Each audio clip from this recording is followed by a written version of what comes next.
Okay, Assalamu alaikum. So today we are going to talk about experiment 12 in operating system. This is memory management. ठीक है, memory management से मुराद ये है कि memory यानी कि प्राइमरी मेमोरी या जिसे रैम कहा जाता है उसको कैसे मैनेज किया जाता है। No remember one basic mechanism. देखिए मेमोरी जो है वो दो हिस्सों में डिवाइडेड होती है। फर्स्ट पोर्शन जो होता है वो तकरीबन 20 to 30%, कुछ जगहों पे 35% होता है। That is for the reserve for the kernel, जिसके अंदर कर्नल के प्रोसेसेस पड़े होते हैं, कर्नल की थ्रेड्स होती हैं, कर्नल के तमाम प्रोग्राम्स। और कर्नल क्या है? आपका ऑपरेटिंग सिस्टम। बाकी सारा यूज़र के लिए होता है। तो आप जो भी प्रोग्राम अपना लिखते हैं जब वो एग्जीक्यूट होता है तो वो यूज़र एरिया में चला जाता है। जब उसे कोई सिस्टम कॉल करनी होती है तो वो फिर बहरहाल कर्नल एरिया पे ट्रैप कॉल जनरेट कर देता है। ठीक है, ये एक बेसिक कॉन्सेप्ट है। अच्छा, दूसरा एक चीज़ को ज़हन में रखिएगा कि जो आपके पास पोर्शन यूज़र के लिए अवेलेबल है वो उसके अंदर तमाम प्रोग्राम्स आने होते हैं जो अभी यूज़ कर रहे हैं, जो बाद में यूज़ कर रहे हैं, and so on and so fourth. So over a period of time ऐसा मुमकिन नहीं है कि जितने भी प्रोग्राम आपने एक दिन में रन किए, जितने भी बैकग्राउंड प्रोसेसेस आप रन करते आ रहे हैं वो सारे के सारे उस प्राइमरी मेमोरी के यूज़र एरिया के अंदर फिट इन हो जाए। तो यूज़र एरिया आपका बहुत लिमिटेड होगा। ऑन अ जनरल लेवल आपका हार्ड ड्राइव तकरीबन 120 GB तो अब बहुत कम है, तो 320 प्लस इससे भी ज़्यादा GB की 500 GB की बहुत इजीली अवेलेबल हो जाती है। लेकिन रैम मैक्सिमम अगर आप 64 बिट मशीन पे हैं तो अभी तक जो मार्केट में अवेलेबल हो 8 GB रैम है, और 4 GB से 8 GB रैम जो है वो आप 32 bit is basically using it. 64 में 8 GB ऑनवर्ड स्टार्ट होती है as long as you can. So in any event 8 GB को आप 32 GB में भी ले जाएं, it is still not 500 GB। सो जब आपने लेट्स से कोई वीडियो फाइल प्ले करनी है तो ऐसा नहीं कि वीडियो फाइल में जो डायरेक्ट डाटा है वो रैम में नहीं आएगा, वो डाटा रैम में लाया जाएगा और फिर प्ले किया जाएगा। इस तरह बहुत सारे काम होते हैं। सो इसी तरह ब्राउजिंग जब आप कर रहे होते हैं तो इंटरनेट का जो भी डाटा होता है वो आपके पास डाउनलोड होता जा रहा होता है और रैम में आके डिस्प्ले किया जा रहा होता है, और रैम से ही निकाल के पेजेस के वेब ब्राउज़र में का। सो चूँकि जगह थोड़ी है, रैम की जगह, यूज़र एरिया की जगह थोड़ी है, लिहाजा इसका मतलब ये है कि हमें वहाँ पे मैनेज करने की ज़रूरत होगी। यानी कि जब जगह कंप्लीट हो जाएगी तो किसी एक को बाहर निकालना पड़ेगा, मेमोरी से निकालना पड़ेगा और वहाँ पे किसी नए प्रोसेस को रखना पड़ेगा। जिस प्रोसेस को क्या या उसका एरिया को क्लियर करने के लिए आप निकालेंगे वो कहाँ लेके जाएंगे? वर्चुअल मेमोरी में लेके जाएंगे। इस virtual memory is a portion of hard drive that is considered as a RAM portion. Slower होता है लेकिन रैम के तौर पर रखा है। जब कोई प्रोसेस टेक्निकली एग्जिट कर जाता है तो ऑपरेटिंग सिस्टम का गार्बेज कलेक्टर जो है उस जगह को क्लीन कर लेता है, यानी कि वहाँ पे पड़े हुए डाटा को फ्लैग कर देता है कि हाँ जी यहाँ पे मज़ीद डाटा रखा जा सकता है। एक तो ये कॉन्सेप्ट है। दूसरा कॉन्सेप्ट देखिएगा, मिसाल के तौर पे जो पोर्शन यूज़र एरिया का आपके पास अवेलेबल है ऐसा मुमकिन नहीं कि वो इक्वली डिवाइडेड है। जितना कोई प्रोसेस को एरिया चाहिए होगा उतना मिल जाएगा। मिनिमम साइज़ होता है, मैक्सिमम साइज़ की भी एक लिमिट है, तो इसके दरमियान में जो एरिया बनता होगा वही आपको मिल जाएगा। इसका मतलब ये है कि over a period of time variable size के चंक्स होंगे। कुछ प्रोसेसेस के बड़े चंक्स होंगे, कुछ प्रोसेसेस के छोटे चंक होंगे। और ऐसा ही है ना, जैसे वो मिसाल के तौर पे आपने मोज़िला ओपन कर लिया तो different tabs correspond to different processes वो क्रोम में खुसूसी तौर पे आपको नज़र भी आ रहे होते हैं। तो जितने चंक्स बनाते हैं उतने प्रोसेस एरियाज होते हैं।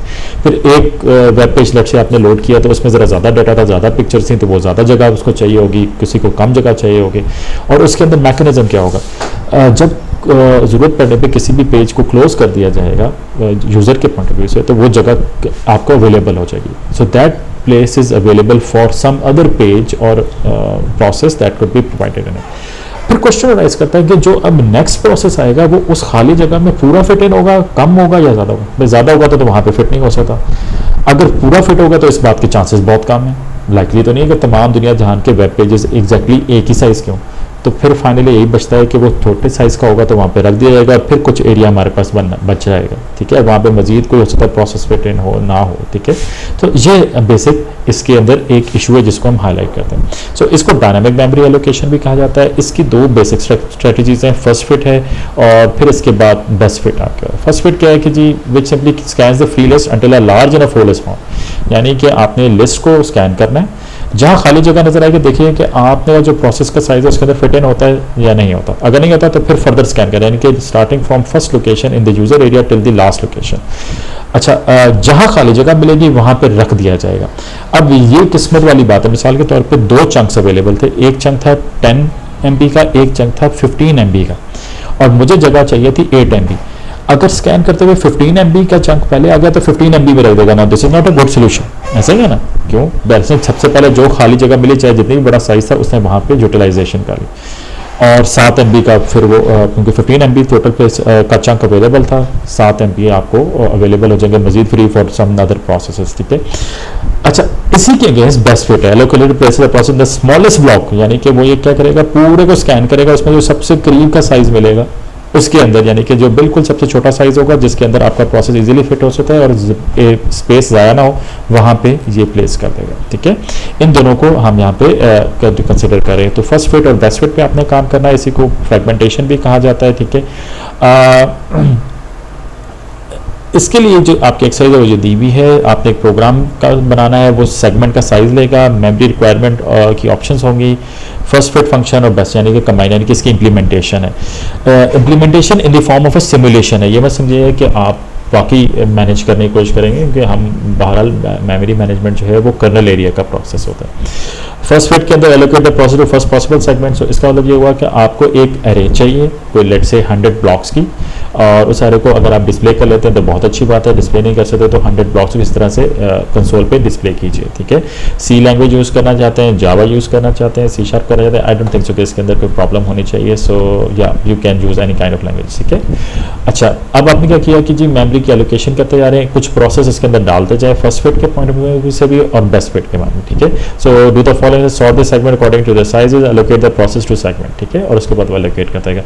सॉर्ट करने का ये मतलब नहीं कि डाटा की मूवमेंट बिल्कुल नहीं होती है, ठीक है। डाटा मूव कर देंगे तो प्रोसेस एरिया करप्ट हो जाएगा, ठीक है। इस ये जो एल्गोरिथम दिया हुआ है इन स्टेप्स में एक्सरसाइज 12.1 में, इसको आपने कोड करना है, कोड करके इसकी आउटपुट दिखानी है, ठीक है।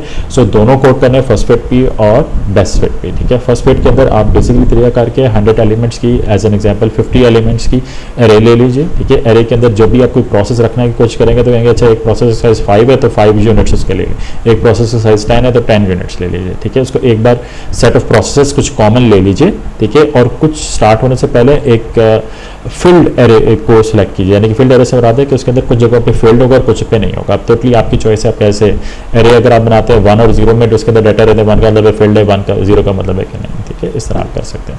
और 1 2 3 भी, यानी कि 1 would represent process 1, 2 would represent process 2, इस तरह भी आप कर सकते हैं, ठीक है। This is about it. अच्छा, फिर इसके बाद है जनाब ये इंप्लीमेंटेशन के बाद है फीफो ऑर्डर, ठीक है। Frames are empty the bin and initially no page fault अगर, so it is set to -1।